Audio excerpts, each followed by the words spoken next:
আসসালামু আলাইকুম, কেমন আছেন সবাই? আশা করছি ভালো আছেন। আরব আমিরাতের ভিসার সর্বশেষ আপডেট নিউজে আপনাদের সবাইকে স্বাগতম। বর্তমানে আরব আমিরাতের রেসিডেন্ট ভিসাধারীদের জন্য দারুণ একটা সুখবর দিয়েছে আরব আমিরাত সরকার।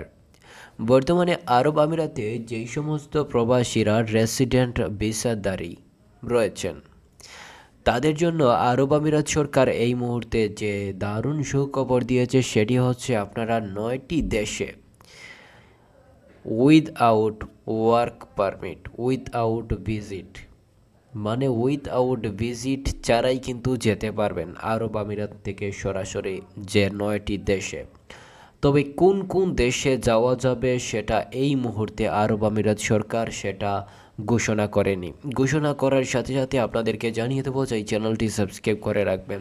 এই মুহূর্তে যারা বর্তমানে আরব আমিরাত থেকে বিভিন্ন দেশে যেতে চাচ্ছেন তারা আরব আমিরাত যে সরকার বর্তমানে যেই সুযোগটি করে দিয়েছে সেই সুযোগের মাধ্যমে কিন্তু আরব আমিরাত প্রবাসীরা বিভিন্ন দেশে যেতে পারবেন আরব আমিরাত থেকে। তবে সেটা সময়ে এলেই বোঝা যাবে আরব আমিরাত সরকার এই কোন 9টি দেশে আরব আমিরাত রেসিডেন্স ভিসাধারীরা কোন 9টি দেশে যেতে পারবেন সেটা হয়তো ইতিমধ্যে কোনো আপডেট আসেনি, পরবর্তীতে কোনো আপডেট আসবে। তবে বর্তমানে বাংলাদেশ থেকে যারা আরব আমিরাতে এই মুহূর্তে যেতে চাচ্ছেন তারা এই মুহূর্তে কোনো যাওয়ার সুযোগ পাচ্ছেন না, কেননা এই মুহূর্তে বর্তমানে আরব আমিরাতের ভিজিট ভিসাও বন্ধ রয়েছে, অর্থাৎ ভিজিট ভিসায় ও বর্তমানে বাংলাদেশ থেকে সরাসরি যাওয়া যাচ্ছে না।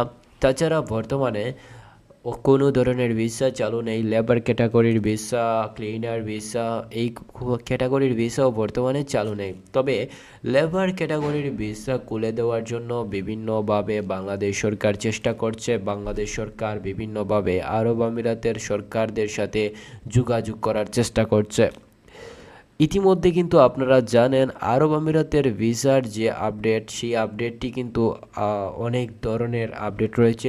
সেই আপডেটগুলোর মধ্যে সবচেয়ে গুরুত্বপূর্ণ আপডেটটি হচ্ছে বর্তমানে আরব আমিরাতে যারা ভিজিট ভিসায় আগে যেতে পারতেন সহজেই, এটা কিন্তু খুব কঠিন হয়ে গিয়েছে।